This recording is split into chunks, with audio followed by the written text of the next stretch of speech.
Torá hay preceptos, palabras que a nuestra forma de ver o de entender son difíciles, porque en realidad no sabemos su trasfondo o lo que ella nos quiere decir. Y la Torá dice, en referente a esto, que dichosos aquellos los que guardan un precepto sencillo, en lo cual no tiene explicación. Estos serán grandes en el reino de los cielos. Por cuanto guardaste un precepto de los menos, que para nosotros nos parecen menos importantes, pero estos serán grandes en el reino de los cielos. Es decir, que lo que nosotros consideramos grande en el reino puede ser pequeño. Y Yeshua lo puso al contrario. Es un calva homer en hebreo. O sea, de lo alto a lo bajo, de lo ancho a lo ancho, y así sucesivamente. Y esta clase tiene que ver con eso, porque ¿para qué contamos el hombre? ¿Qué nos trae eso a nosotros? A mi manera de ver no me traía nada. Cuando yo estaba en el mundo evangélico, con respecto a todo lo demás, lo veía como algo sencillo y sin explicación. Y como un precepto que para nosotros desde el punto de vista no tiene explicación, sencillamente lo hacemos solamente porque creemos en lo que dijo el Eterno en la Torá de Moshe. Nacer Berisma. Hagamos y luego entender. Eso es lo que quiere decir en él. Entonces, si cumplimos un precepto tan sencillo como contar el hombre, porque es algo sencillo, como muy corriente, eso será llamado grande para aquella persona que lo hace o que lo ejecuta en el reino de los cielos. Entonces, dice la Torá también en Ezequiel que los preceptos del Eterno no son gravosos, sino que dan vida al hombre que los cumple. Entonces, eso nos da vida a nosotros. Por lo tanto, esta clase se llama Cuenta del Hombre, camino hacia la purificación. Camino hacia la purificación. Y comienzo con un salmo. El Salmo 92 que dice: enséñanos a contar nuestros días, de tal modo que traigamos al corazón sabiduría. Que traigamos al corazón sabiduría. Entonces, eso tiene una implicación bastante valiosa dentro del Salmo 92. Es una implicación muy valiosa para nosotros. ¿Cómo es eso que el Eterno, a través del salmista, dice que nos enseña a contar nuestros días para que traigamos sabiduría? Ahí hay algo ya que aprender. Cuando nosotros contamos los días del hombre, ya estamos trayendo sabiduría a nuestras vidas en una forma sobrenatural, porque estamos cumpliendo con un precepto muy pequeño de la Torá, pero igualmente es grande para Hashem. Para Hashem no hay cosas pequeñas. Las cosas más insignificantes para nosotros, para Hashem son grandes. Es decir, cuando usted mueve un dedo, para Hashem es algo grande. ¿Por qué? Porque todo está girando en movimiento. La tierra nunca se para. El ser humano sigue fluyendo. Su corazón late y no se ha parado mientras él no lo decida. La sangre circula y todo es un movimiento. De hecho, hemos dicho que en las clases anteriores vivimos en un mundo de energía, de vibración. Y cuando hablo de energía no me estoy refiriendo a cuerpo eléctrico, sino a la energía que está dentro de nosotros, que es la que impulsa todo el potencial de la emuná. Entonces podemos hacer grandes cosas con esa energía que tenemos.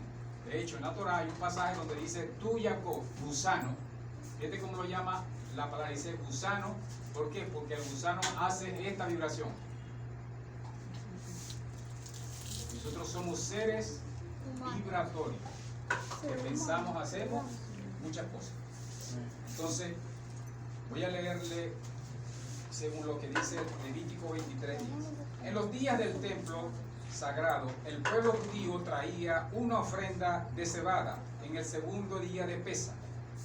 Levítico 23:10.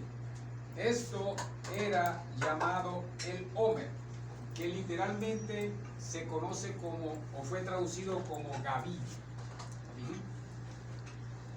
Y en términos prácticos, esto permitía el consumo de los granos recién cosechados, comenzando en el segundo día de Pesa. La Torá en Levítico 23:15 nos dice que hay que contar el Omer, o sea, ya es un precepto, todos los días durante los 50 días que llevan a Shavuot, traducido como semana. Este es un importante periodo de crecimiento e introspección en la preparación para la festividad de Shavuot, que llega 50 días después en este tiempo, que la cristiandad lo llama Pentecostés. Ok. Se nos manda a contar 49 días para llegar a esa, vamos a decir así, crecimiento espiritual. Durante 49 días el pueblo judío recorre de manera simbólica el mismo camino que hicieron sus antepasados para recobrar sus valores y estar limpios de pecado después de la salida de Egipto. En este tiempo la tradición es contar cada uno de los días que pasan junto con los atributos emocionales que se conocen en la religión. Relata la Torá oral que cuando los israelitas se liberaron de la esclavitud a la que estaba sometida por el faraón, el pueblo de Israel se encontraba en una situación espiritual decadente, pues habían descendido en todos los niveles de impureza. Imagínense ustedes. Ya esa es una explicación por qué la cuenta del hombre. ¿Para qué la cuenta del hombre? ¿Por qué tenemos que ir ascendiendo o purificando? De hecho, cada día que pasa, cuando usted cuenta un día del Omer, ya es un día donde usted literalmente sube un escalón, un peldaño. Literalmente. ¿Se acuerdan de lo que dijo Yeshua? Que la analogía de la Torá referida a el crecimiento del hombre comienza por una semilla. Y si esa semilla, él no sabe cómo crece, ni cómo germina, ni nada por el estilo, sino que ya viene en su misma fuente, en el diseño del cielo. Así somos nosotros cuando nos siembran, cuando nos impulsan, ¿qué cosa? O cuando hacemos un precepto. Vamos creciendo paulatinamente, poco a poco, hasta llegar a un nivel más alto. Y ese nivel tiene que ver con una palabra que el Nesher hace un tiempo me dijo que estudiáramos para que lleváramos un mensaje acerca de niveles de elevación. La elevación tiene que ver mucho con las clases que estamos dando de los niveles del Nefesh. Ok, todos me están copiando de aquí. Por eso, para recibir los 10 mandamientos, debía subir los 50 grados y purificarse. ¿Se han escuchado por ahí lo que es el grado 50? Algunos de ustedes, ¿verdad? Me imagino que sí. Eso tiene que ver con la parte espiritual en la persona. Y lastimosamente, como el hermano sabe, los masónicos lo utilizan mucho. El grado 33, que es el nivel más elevado de la masonería. ¿Sí o no, mi hermano? Y así sucesivamente. El desconcierto, el desconocer esto, nos trae, vamos a decir así, dificultades o problemas para poder tener esa elevación tan maravillosa que tenemos nosotros, que es esa. Y se nos ha hablado mucho el por qué no accedemos a esto, porque sencillamente no somos practicantes. Manejamos mucha literatura, manejamos mucho conocimiento, pero no somos practicantes. Y ese es el punto determinante en nosotros. Entonces necesitamos esos 49 días para llegar al día 50, para que la revelación de la Torá se nos dé. Y también ¿para qué? Para estar en la presencia de Hashem. Entonces, según el relato, esos 49 días donde el pueblo tenía que caminar paulatinamente para llegar a ese nivel, fue trascendiendo poco a poco para llegar a ese nivel y luego purificarse según el relato de la Torá. En la Torá se usa una gavilla para tipificar a una persona o grupos de personas, según lo que dice Génesis 37, 5 al 11. ¿Quién lo tiene por ahí para que me lo lea, por favor? Ok. Mientras lo busca, la Torá está llena de, por ejemplo, analogía, de simbolismo. 37, 5 al 11. Está llena también de comparaciones. Por ejemplo, Yeshua dijo: ¿con qué compararemos el reino de los cielos? ¿O con qué lo haremos semejante? Con una semilla. Y así sucesivamente. Del hermano. Y soñó José un sueño, y lo declaró a sus hermanos, con la cual aumentaron más su odio contra él. Pues él le había dicho: oí ahora este sueño que he soñado. He aquí, estábamos atando gavillas en medio del campo, y aquí mi gavilla se levantaba y además estaba erguida, y ahí vuestra gavilla estaban alrededor y se postraron ante mi gavilla. Y dijeron sus hermanos: ¿acaso pretendes reinar sobre nosotros? ¿O te enseñorearás tú de nosotros?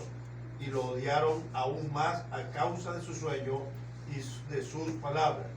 Y soñó otro sueño y lo refirió a sus hermanos y dijo: mirad, he soñado otro sueño, y aquí el sol, la luna y 11 estrellas se postraron ante mí. Y lo refirió a su padre y a sus hermanos. Pero su padre le respondió y le dijo: ¿qué sueño es este que soñaste? ¿Acaso yo y tu madre y tus hermanos llegaremos a postrarnos en tierra ante ti? Y sus hermanos le tenían envidia, pero su padre meditaba en el asunto. Entonces, ahí vemos cómo ese ejemplo dice mi gavilla, y ellos dijo, y a los hermanos dijo un manojo, que ellos se postraban delante de la gavilla de él. Eso es una analogía o tipificación de lo que es una persona. Entonces, la gavilla representa una persona en ese pasaje. O sea, fíjense cómo está la escritura llena de analogía, de comparaciones, para hacernos referencia y ser más entendible acerca del tema que hoy estamos hablando. Zacarías 14:4. Yeshua regresará a la tierra. Sejarjá 14:4.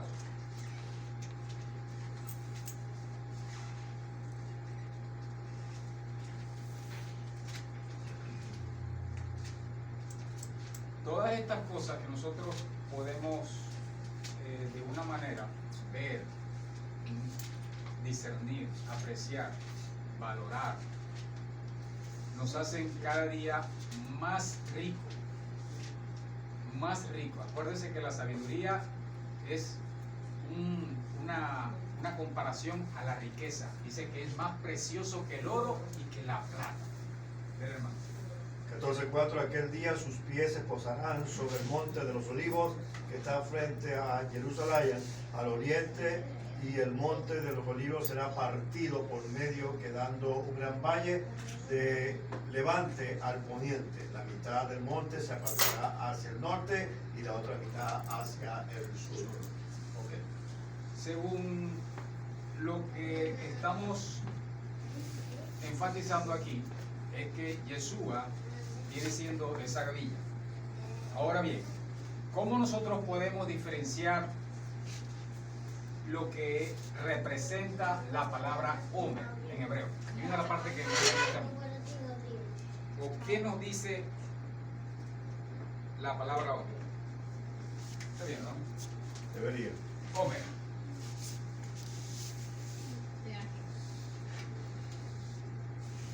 La palabra Omer. Así se escribe literalmente en nuestro idioma castellano. Pero en hebreo se escribe así: Ain, Men y Resh. He visto que en algunos grupo o en internet, escriben la palabra Omer con bat. Eso no lleva bat. Eso lleva una O, que no es una Roland Mallet. Dígame. No, respecto a la men. ¿Ah? La men que se iba. Porque afectado. La palabra Omer se escribe de esa manera. Y la palabra Omer tiene un valor numérico de, ahí, vamos a contarlo rapidito, 70. Men, 40, según su gematría. Y res, 200. Sumamos, 70, 310. eso es correcto, 310. ¿Por qué es tan importante conocer la gematría en hebreo? Porque la gematría en hebreo nos conduce a una palabra que nos aclara el panorama de la enseñanza que el cielo nos quiere mostrar a nosotros. Eso es la importancia de conocer hebreo, hacia dónde nos lleva, hacia dónde nos conduce y de qué manera nosotros podemos tener una mayor comprensión o un mayor entendimiento. Por eso es muy importante conocer la gematría hebrea. Por decirlo así, es una dicha para nosotros llegar a este nivel. ¿Por qué? Porque este nivel nos libra de muchas malas interpretaciones que hay en las personas que, por decir algo, por tener una revelación de Caraota, piensan que ya lo saben todo. Y no es así. Entonces, si este valor numérico, la gematría me da 310, la misma palabra Keri en hebreo me da también 310. Fíjense algo.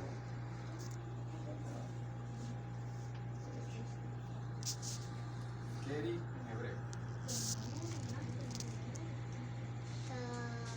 Esa palabra Keri, su valor numérico de esta palabra, de esta letra es 100. Aquí tengo 200. Y aquí, ¿cuánto me da? 310. Y el significado de esta palabra me lleva a la palabra Omer. Pero eso no se queda aquí. Porque de esta palabra, Keri, que viene por, vamos a decir así, por inducción, me lleva a otra palabra mucho más compleja, que tiene que ver con el significado de Omer, que tiene que ver con gavillas, por supuesto. Pero esa palabra también, si la permutamos, como primero yo, después la Kud y después la Res, me da el mismo valor, lo que estoy es permuteando. Entonces me enseña que esto significa valioso. Y si buscamos el término o el sinónimo de la palabra valioso, también me da la palabra costoso, preciado. Y también me da una palabra que está en la Torá, que alude y dice que es el Mesías. Si es preciado, también cuando usted algo tiene un mayor precio, valor precio, ¿usted qué? Lo desea. ¿Y quién es el deseado de las naciones? Jesús. Entonces sería cómo eso está ligado una palabra con la otra. Esta es la importancia de conocer la gematría hebrea. ¿Sí me está copiando la idea? Entonces, ¿Qué significa Keri? Que no lo- ¿ah? ¿Qué significa Keri. Keri? La palabra Keri tiene un significado bastante común.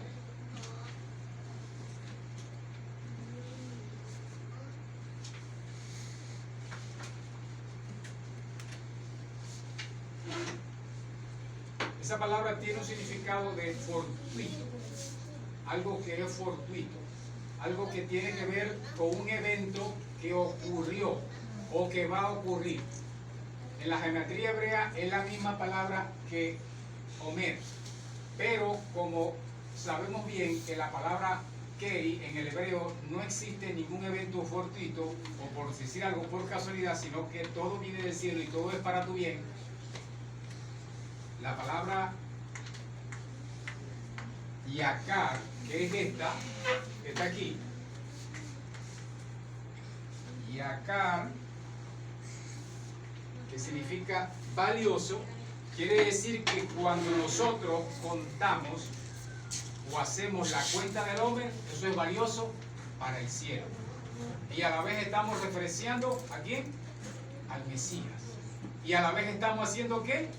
Una elevación para nosotros. Nos estamos poniendo un nivel aún mucho mayor, mucho más alto. ¿Por qué? Porque como esto no es casualidad, y el Eterno lo que quiere es nuestro entendimiento y comprensión a nivel de lo que alude cada día, de lo que hacemos, y es bienestar para nosotros.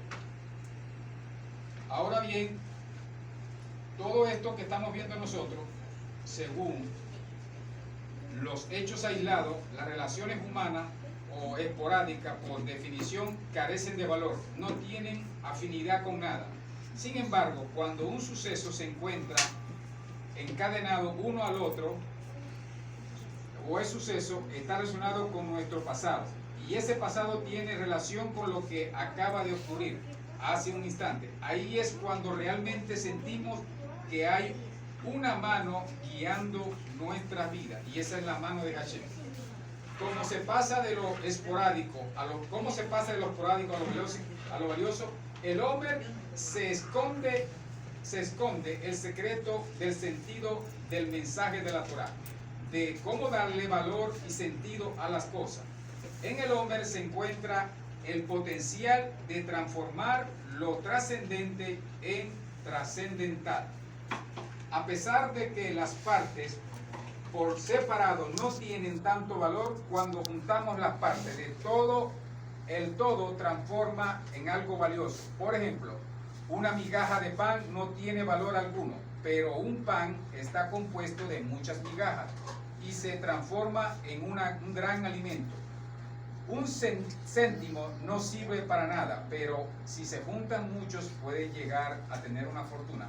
A medida que contamos el Homer, transformamos el Keri, o sea, lo fortuito de nuestra vida, a las cosas que son esporádicas. Pero en Yakar es algo valioso, y esa es la esencia de la cuenta del Homer.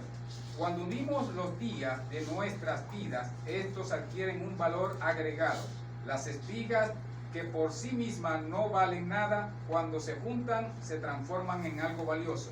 La acción de contar el Homer es precisamente eso: tomar los fragmentos, las unidades que por sí mismas no tienen tanto valor, y situarlas dentro de un contexto más amplio, dentro de una cuenta, para que de esta manera se transformen en algo valioso.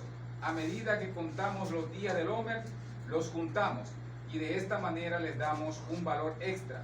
Y no son los días, ahora son parte de una temporada. A medida que contamos el Homer, transformamos el Keri, lo fortuito de nuestra vida, a las cosas, de las cosas esporádicas, en Yakar, que es algo valioso. Y es por eso que la temporada del Homer es la época propicia del año en donde podemos avanzar y crecer. La única manera de crecer es sumar. Es decir, si contamos 1, 2, 3, 4, etc., no pueden avanzar si los días de tu vida están desconectados.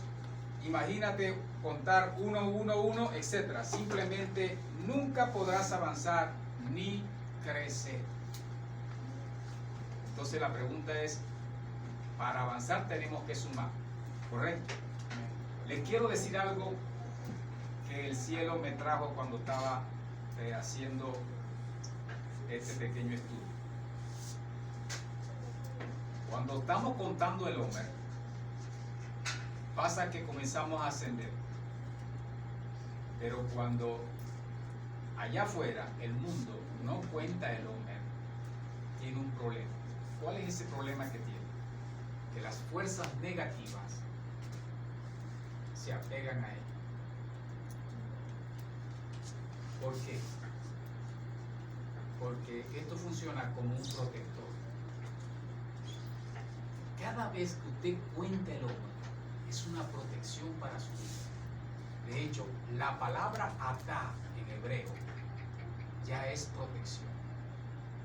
¿Por qué los judíos escriben en los sidures Baruch atá? Pudieron poner bendito eres, pero quitarle el tú, porque atá significa tú. Pudieron quitarle. ¿Usted cree que eso es por casualidad? La palabra atá en hebreo está compuesta por una letra A, una tat y una G. La G se pone por encima de toda clase de circunstancias en nuestro mundo físico y en nuestro mundo espiritual. Y eso funciona como protección. Por eso David dice, bendeciré al Eterno en todo tiempo. Y tiene que pronunciar la bendición.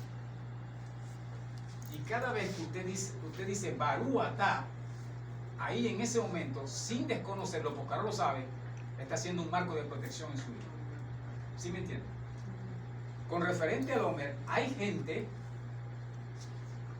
que yo los he escuchado, que han estado a mi lado y que me he llenado de experiencia con ellos cuando me dicen, lo que me falta es que me caiga un rayo. He tenido un día tan duro, tan pesado, mi hermano, pero no saben cuál es la raíz. ¿Entiendes? Porque la raíz es espiritual. Conocí un amigo que a manera de chiste me dijo, se cayó de espalda y se le partió el pipí. Estaba tan salado. Y eso a nosotros, o sea, nos debe llevar de motivación para entender que esto no es solamente una bendición, sino que funciona como protector. Cuando esto se hace en la casa, el padre de familia, aun si el padre de familia no está, lo hace la mujer, ella hace un marco de protección en su hogar. ¿Entiendes? Y fíjese lo que está escondido aquí. En la Pascua, cuando comenzaba la Pascua, los judíos tenían algo en su mente. Y por eso era que estas fiestas las cuidaban mucho. ¿Se acuerdan lo que pasó allá cuando los fariseos, los saduceos no quisieron entrar en el pretorio para no contaminarse? Que tenían que purificarse, ¿correcto? Fíjense, en la tradición judía hay un relato muy famoso donde se dice que en aquel tiempo todos los acontecimientos que voy a nombrar fueron en tiempo de pez. Por ejemplo, el día donde Gedeón, el soldado soñó que Gedeón tenían 2 panes de cebada rodando y acabó con todo el campamento de los madianitas. El día donde los judíos iban a ser exterminados en la fiesta de Purim, 13 y 14 de Adán. Los días de la batalla de Senequerí también ocurrieron en Pesa. Y hay un sinfín de eventos donde Pesa se fueron en Pesa, donde los judíos entendían que eran días terribles. Incluso la historia relata que en aquel episodio donde el cielo se puso negro, donde Abraham recibió aquello, donde el pacto y se vio todo oscuro, también fue en tiempo de Pesa. Cuando la destrucción de Sodoma y Gomorra, también fue en tiempo de Pesa. Y así sucesivamente. Fueron hechos trágicos que ocurrieron en aquel entonces. Entonces los judíos desde aquel tiempo agarraron pacto. Vieron por qué en este mes. Entonces, ¿cuál es la referencia y por qué les cuento este relato? Porque a través de la cuenta del hombre, los preceptos de la Torah, guardar la fiesta, ir paulatinamente, nos libra de todas las influencias astrales. Que estamos viendo aquí clases de Kabbalah. Entonces no es cuento. ¿Entiendes? Entonces una cosa lleva a la otra. Y ese es el punto del equilibrio que nosotros tenemos que tener. Hay cosas ocultas ahí en los códigos de la Torá, pero que están puestas a nosotros. Y como siempre hemos dicho, el mensaje de la Torá está ahí, literalmente, pero no se puede ver. El asunto es descubrir qué es lo que está detrás del mensaje. O sea, la parte más fuerte, que es la parte del alma del mensaje de la Torá.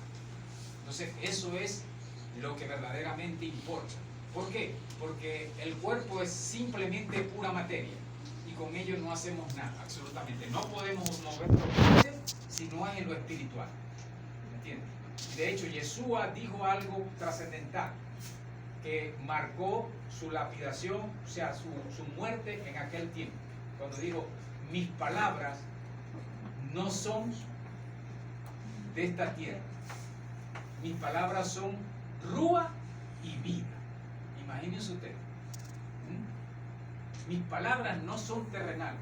Yo se las digo a ustedes en la tierra, porque están en la tierra, pero son rúa y vida. Y por eso Ezequiel dice que sus mandamientos no son gravosos, sino que dan vida al hombre que los cumple. Entonces, si tenemos eso en nuestro diario vivir, de por qué debemos